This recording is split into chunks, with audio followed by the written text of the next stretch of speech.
Bonjour, bienvenue dans cette nouvelle vidéo Kama. Cette fois, on retrouve John, mais pour les vidéos en mouvement. Bienvenue. Merci. Alors bonjour et bienvenue. Dis-moi, c'est quoi le menu du jour? Alors aujourd'hui, on va travailler sur. Alors on va faire le travail de la posture du Tai Chi. D'accord. La posture, ça fait partie des Qigong, les pratiques, les pratiques préparatoires. Mhm. Et c'est quelque chose qui demande beaucoup de travail parce que en fait, le, c'est un travail fondamental qui va permettre de générer de la force.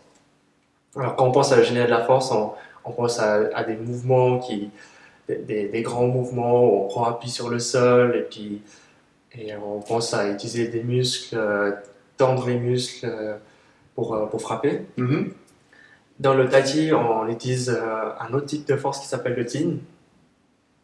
C'est une force qui vient de ce qu'on appelle la structure. D'accord. Donc l'alignement ostéo-articulaire, l'ouverture des articulations, le fait de...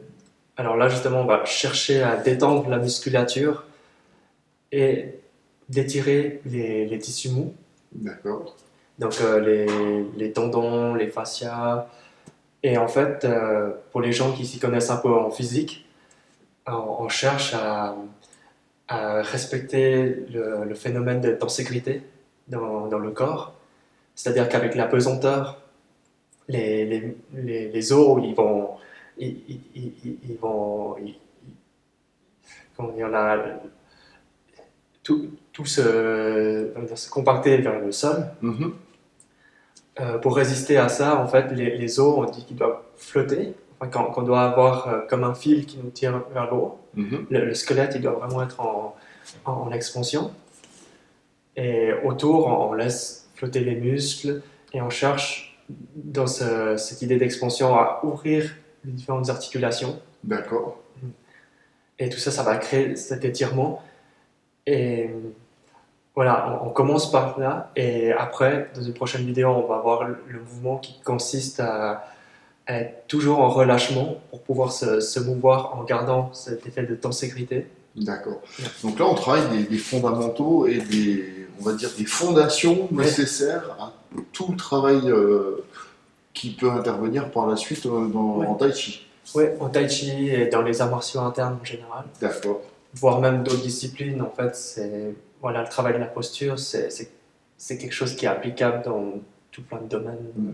Enfin, on va travailler avec une posture, alors on parle souvent de posture de l'arbre, Oui. ouais, où les Chinois ils parlent de Zhenjuan, qui veut dire juste tenir la posture debout. D'accord. Il y a différents positionnements des mains. Enfin, nous, on va juste laisser les mains le long du corps. On va mettre les pieds parallèles. D'accord. Avec, je t'accompagne ouais, du coup. Ouais, largeur du bassin. D'accord. On plie un peu les genoux. Alors, en fait, ça va permettre de détendre le bas du dos. Ce qu'on cherche, en fait, c'est d'avoir le dos plutôt que toi tu mets. Ouais, comme ça, moi, je reste de face. L'idée, en fait, c'est d'allonger, voilà, pour avoir le dos le plus droit. Donc, ce point-là, c'est la charnière entre le coccyx et les lombaires. Ensuite, il y a une autre charnière qui se trouve au niveau thoracique, là, entre les omoplates, et de l'autre côté, au centre de la poitrine. C'est-à-dire qu'on peut basculer autour, que ce soit en haut ou en bas. Mais là, pour le travail de la posture, dans ce travail-là, on cherche la posture neutre. Donc on dit qu'on garde ses points ouverts, mais pas excessivement ouverts et surtout pas fermés. Quand on ferme devant, on ouvre derrière. L'idée, c'est de garder les deux juste dans l'ouverture qui va permettre de connecter et d'unifier tout le corps. D'accord. Donc si je reprends, je fais une légère rétroversion, voilà. J'ai les genoux fléchis. C'est ça. Et mes épaules, je les place. Enfin, donc, je me laisse me alors pour les épaules, Donc c'est des points qui vont se trouver là, sous la clavicule. Euh, pour ceux qui se connaissent en médecine traditionnelle chinoise, c'est le premier point du poumon. Ces points-là, il faut imaginer que, en fait, c'est. Parfois, il y a certains profs qui disent que tu as une balle de tennis. Ouais, l'idée que ça s'ouvre et que c'est. Voilà, t'as les épaules qui flottent un peu, mais en même temps, en fait, il faut détendre dans le sens où, quand tu es tendu, voilà, faut relâcher. Et en même temps, il ne faut pas laisser ça s'effondrer. Enfin, faut qu'il y ait comme cette bulle à ce niveau-là. Il y a un point important aussi, c'est le sommet du crâne, qu'on appelle Baihui en chinois. Donc, dans le prolongement de la colonne vertébrale. Donc là, il faut imaginer qu'il y a un fil qui tire. Souvent, on fait rentrer un peu. Vas-y, vas-y. On fait rentrer un peu le menton et on imagine que les oreilles vont vers le haut, que ça se rejoint et que ça continue à tirer. Voilà.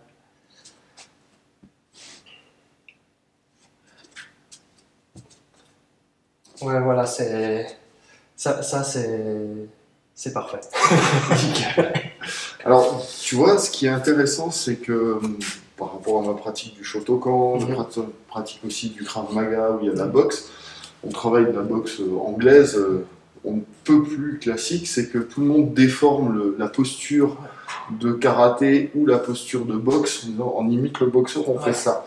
Or, le boxeur rentre le menton, grandit, remonte un peu les épaules pour protéger la ligne de la mâchoire, pour éviter le chaos. Et en karaté, quand on va prendre sa posture, on va être aussi dans cette recherche de positionnement et de structure avec un travail qui se fait au niveau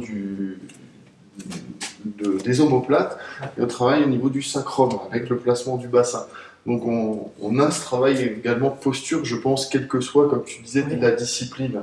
Et c'est intéressant de pouvoir l'explorer tel que le propose le tai chi, l'explorer tel que le propose le karaté, la boxe, et de voir quels sont les points communs aussi par rapport à la morphologie de chacun. Une fois qu'on a exploré suffisamment de domaines, je pense qu'on peut se l'approprier pour une pratique personnelle.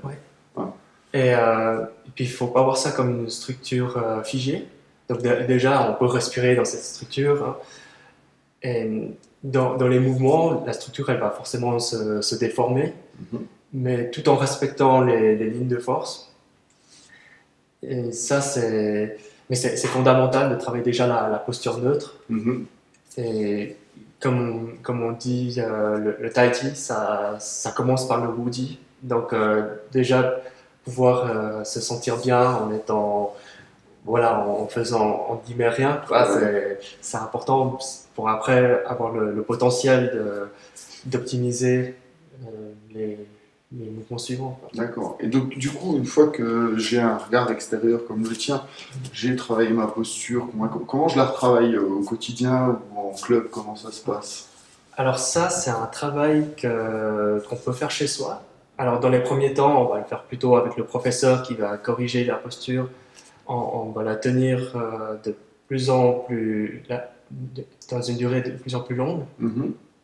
Ça, disons, les pratiquants avancés, ils tiennent au-delà de 20 minutes, une demi-heure, une heure, et puis après, il y a des gens qui sont très, comment dire, très appliqués, qui vouent leur vie à la pratique et qui sont...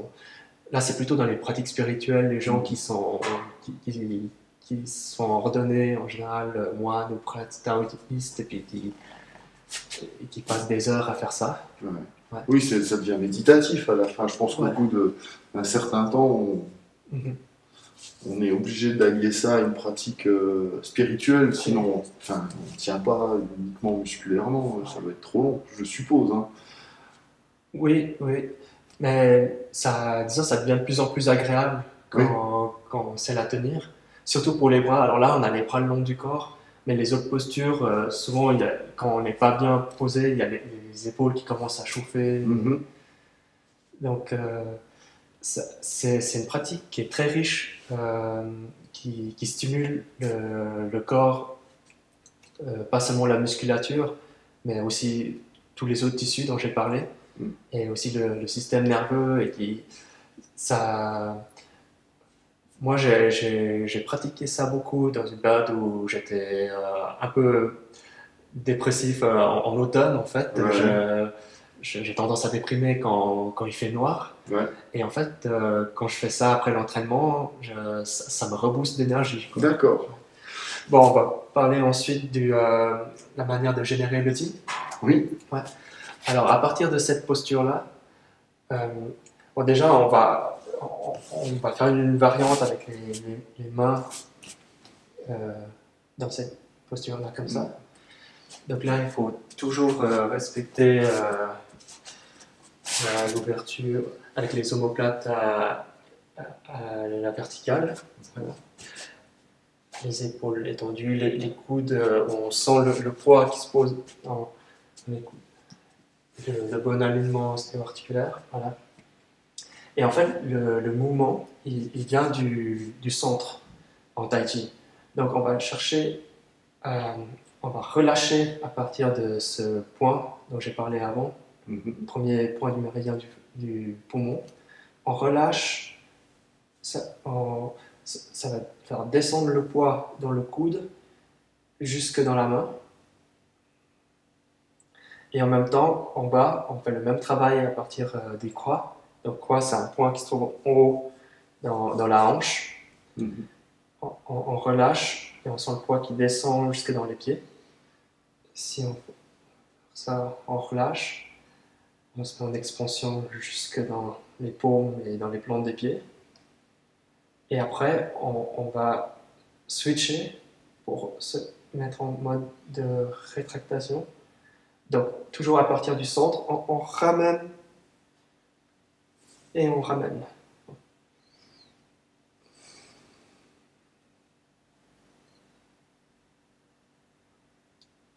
Ça, comme on est deux, on va le faire avec partenaire. Moi, je viens mettre mes mains ainsi. Je me mets en expansion pour te donner ma structure. Et toi, quand tu vas te mettre en expansion, tu vas sentir mon poids qui va partir vers l'arrière et rentrer dans mes talons.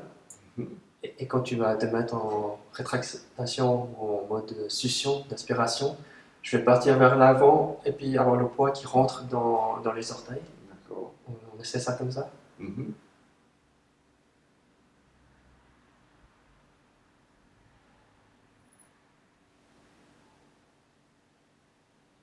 Alors attends, on va inverser les rôles, ce sera peut-être plus parlant pour toi. D'accord. Comme t'es grand, Pour adapter. Ouais. Donc là, je sens une poussée. Ouais. Si je devais caricaturer, je tomberais en arrière là, sur la petite poussée. C'est ça? Ouais. Et là, voilà, là, c'est comme si tu griffais et tu tractais mes mains. En fait, là, je viens vraiment chercher. La pression, en fait, elle vient juste sous ta peau. C'est comme si j'essayais de rentrer sous ta peau et puis de trouver toutes les tensions qui m'amèneraient jusqu'à dans tes racines. De projeter tout ça. Et en fait, ce que je fais, c'est que je n'essaie pas d'appuyer vers le bas. En fait, j'ouvre simplement au niveau de mes articulations et je me mets en expansion et c'est comme si j'envoyais ma présence, mon intention dans ta structure. D'accord.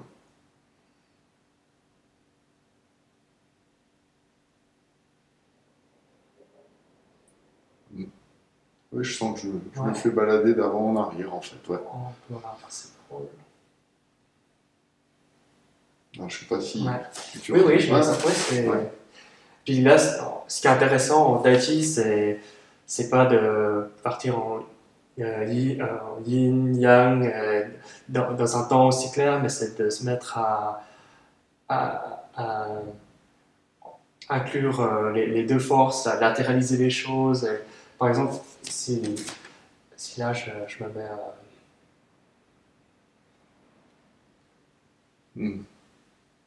D'accord. Sens comme. Oui, il y a une poussée puis une rotation qui s'effectue.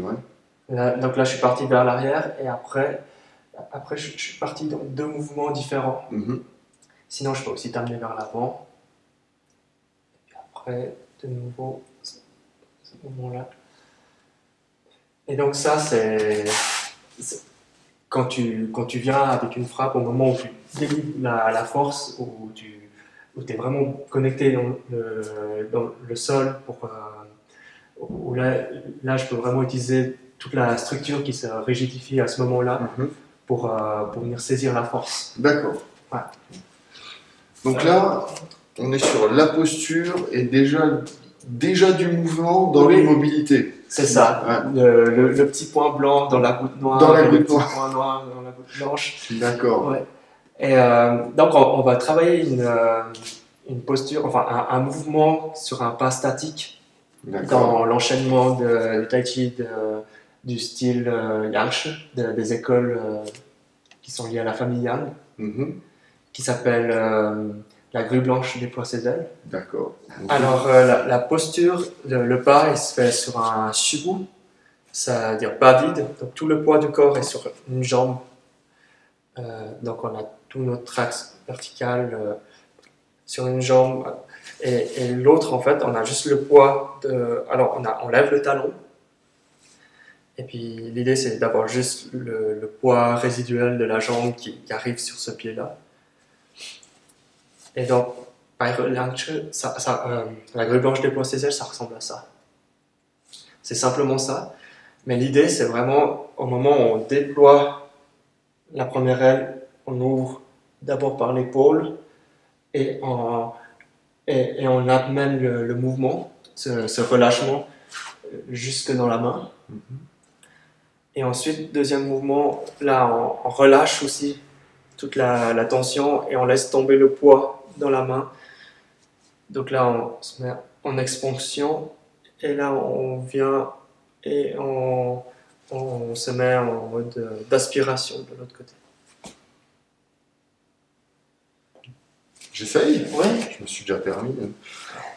Allez. Alors.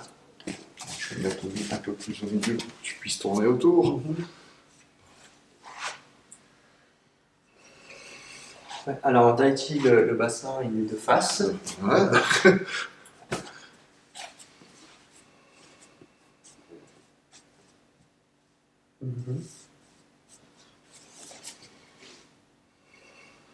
Donc, de ce côté-là, il faut ramener vers soi. Il y a un retrait justement le travail du croix. D'accord. Le travail du croix au niveau de l'épaule. Aussi, l'épaule descend. Et de l'autre côté, justement, on a une expansion et une ouverture de l'épaule. Donc, il ne faut pas avoir trop l'épaule en arrière. Il faut vraiment avoir une forme de rondeur. D'accord. Un effet arché comme dans les cathédrales. Les arcs-boutants qui permettent de répartir le poids. D'accord. Ensuite, tu peux aussi croiser le mouvement, enfin, venir faire de l'autre côté. Puis on peut faire des allers-retours comme ça pour sentir vraiment cette ligne qui s'ouvre et qui se relâche de l'autre côté. Ça doit vraiment être comme une vague. Ouais. J'avais l'image du fouet qui me venait en tête. J'avais le côté, ça part d'un côté. Puis après, on peut changer de jambe quand elle tétanise. Voilà.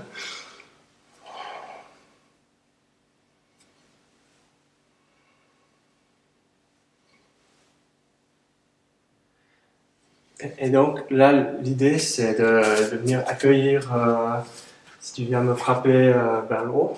Avec le poing. Voilà. Puis ensuite vers le bas. Ouais. Et donc à partir de là, si tu arrives à vraiment bien venir accueillir le mouvement, ce qui est bien, tu peux te mettre à rentrer dans des mouvements plus de lutte. Ou alors là, frapper. Avec la paume, ou en parlant de grue, il y a le bec de grue, et puis de l'autre côté peut remonter aussi. D'accord. Et ça amène sur le prochain mouvement que je vais montrer, qui est brosser le genou. où on vient frapper avec la pompe. Mais ça, ce sera pour une prochaine vidéo, parce que là, j'ai du travail. Donc, profitez bien de réinvestir les connaissances qui ont été amenées par John. Et merci pour ce premier rapport, ce travail de structure et de position que tu appelles. Jam joint, d'accord, c'est se tenir debout. Se tenir debout. On va déjà commencer par ça dans la vie, se tenir debout, c'est et déjà puis, un bel objectif. la grue blanche déploie ses ailes. D'accord. Je te remercie infiniment. Merci pour ta venue. Alors, la main droite qui forme le poing et la main gauche avec la paume qui vient recouvrir. Merci infiniment. Merci. À très bientôt pour une prochaine vidéo. Ciao.